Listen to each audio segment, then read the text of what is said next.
Ta parole est une lampe à mes pieds, une lumière sur mon sentier. Psaume 119, verset 105. La méditation.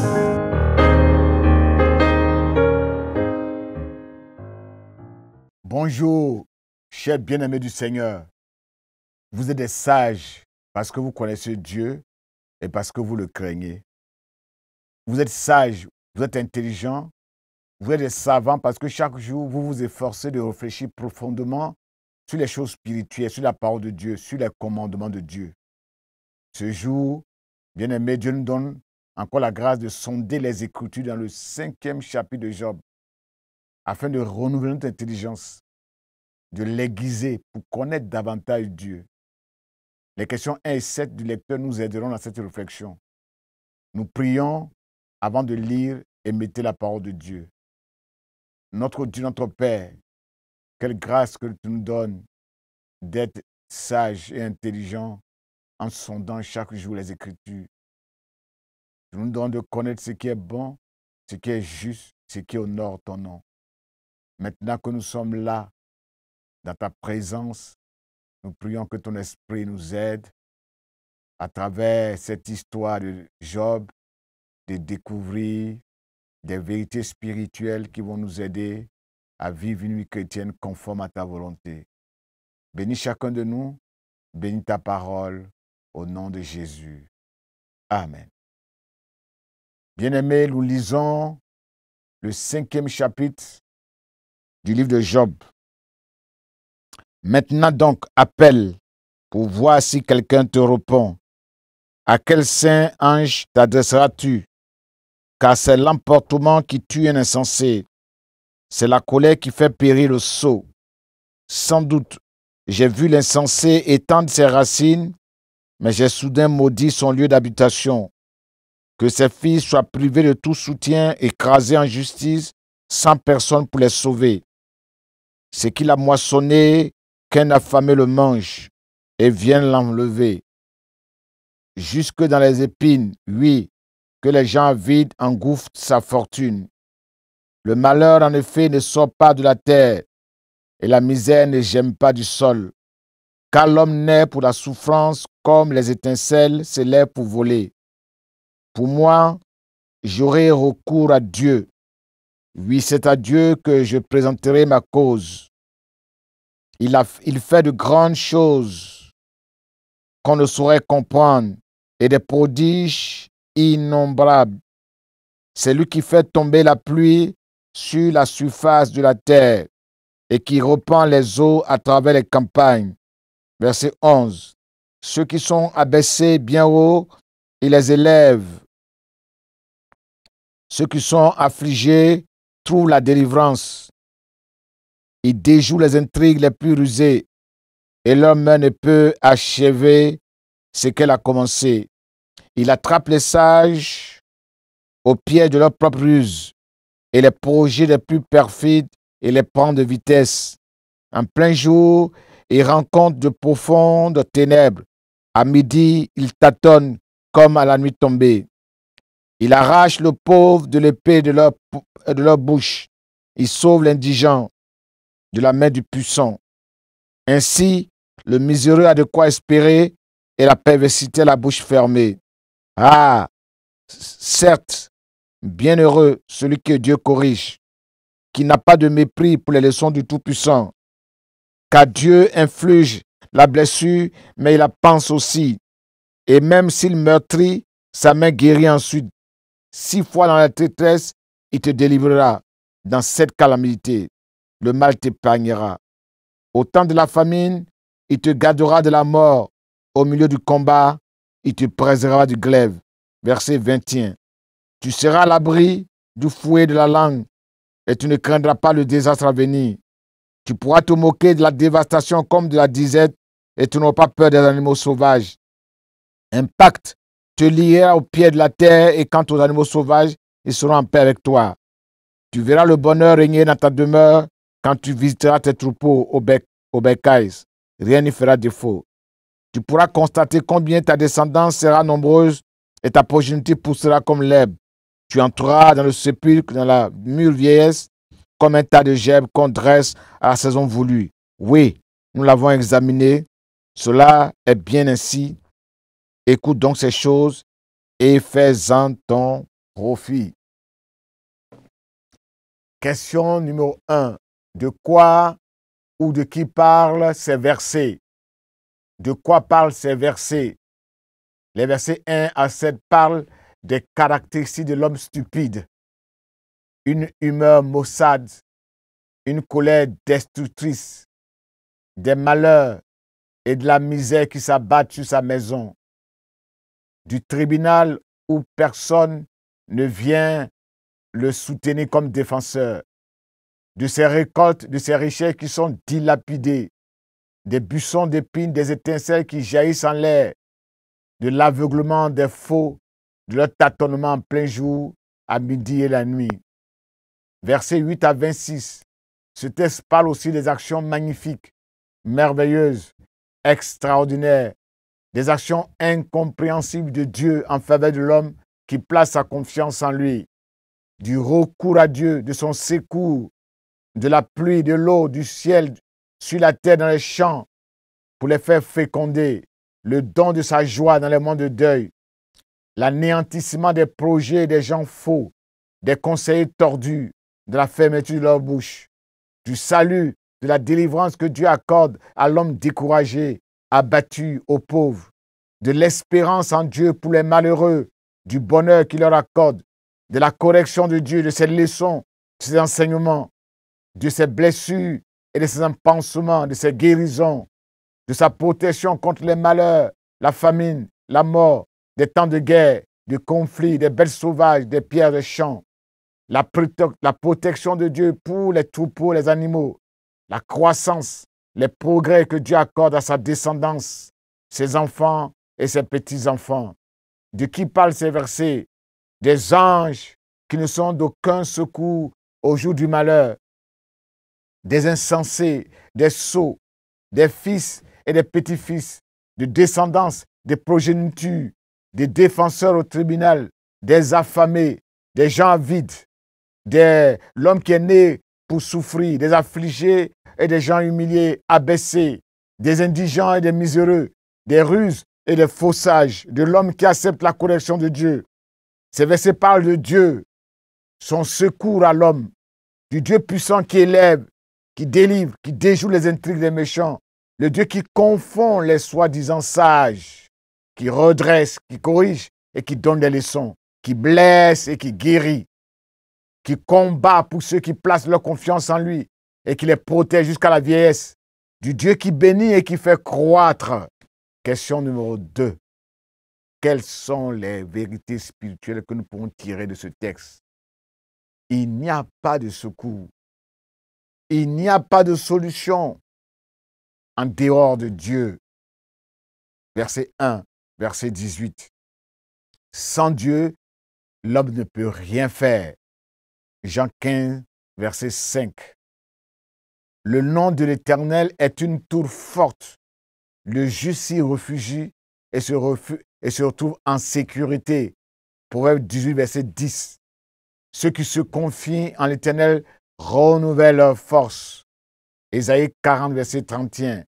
Dieu est pour nous un refuge, un appui, un secours qui ne manque jamais dans la détresse. Il nous secoue dès l'aube du matin.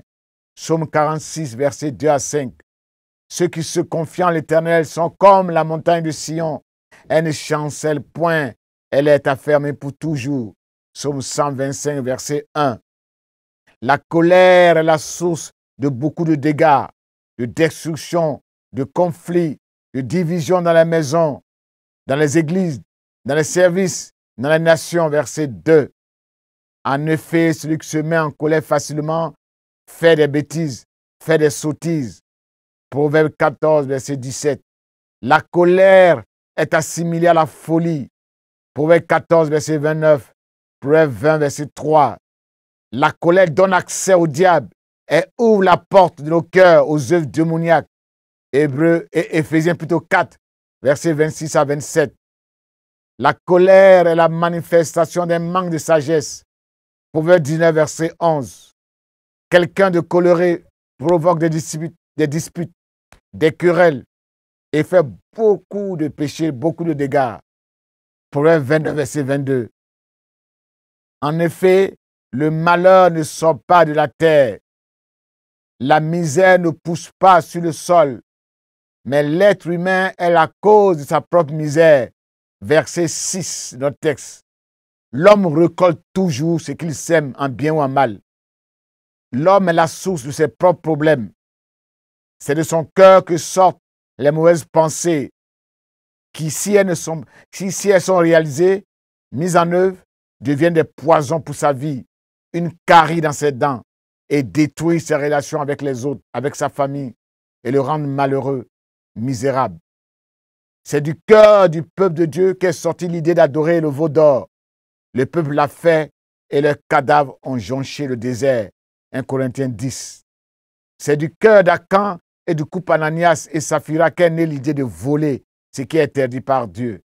Leurs familles ont été décimées par la colère de Dieu. C'est du cœur de David qu'est sortie l'idée d'adultère, de liaison dépravée, de meurtre. Sa famille et son règne ont été bouleversés par cette action. Caïn, rempli de jalousie, dans son cœur de haine, a mijoté le projet de tuer son frère dans son cœur et il met à exécution son projet. Il est maudit par Dieu. Il devient un homme errant, vagabond, sans domicile fixe. Genèse 4. Par-dessus tout, veille particulièrement, soigneusement sur ton cœur, car il est la source de tout ce qui fait la vie. Proverbe 4, 23. Car c'est du cœur que viennent les mauvaises pensées, les meurtres, les adultères, les impudicités, les vols, les faux témoignages et les calomnies. Matthieu 15, verset 19. L'homme naît pour souffrir comme l'étincelle pour voler. Verset 7. La souffrance fait partie intégrante de la condition humaine. C'est la suite de la malédiction que Dieu a prononcée sur Adam et Ève qui ont désobéi à Dieu dans le jardin d'Éden. Dieu dit à la femme, j'augmenterai la souffrance de tes grossesses. Tu enfanteras avec douleur. À l'homme, Dieu dit, le sol sera maudit à cause de toi. C'est à force de peine que tu en tireras la nourriture. Il te produira des épines et des ronces. C'est à la sueur de ton visage que tu mangeras ton pain. Genèse 3, 16 à 18. Puisque le Christ a souffert et a connu la douleur, vous devez avoir la même attitude que lui et être prêt à souffrir également. 1 Pierre 4, verset 1. C'est une grâce de croire en Jésus et de souffrir pour lui. Philippiens 1, 29. Il nous a laissé un exemple afin que nous puissions suivre ses traces. 1 Pierre 2, verset 21. Jésus dit, si l'homme est traite ainsi, avec des coups de fouet, des moqueries, des crachats, des injures, la crucifixion honteuse au milieu de deux bandits, dans la nudité, moi qui suis le bois vert, l'arbre de vie, comment on vous traitera, vous, le bois sec. Luc 23, verset 31. Pour moi, je me tournerai vers Dieu, mon recours, mon secours. C'est à lui que je présenterai ma situation. Verset 8. C'est une belle confession de foi. C'est une bonne décision. C'est un bon choix.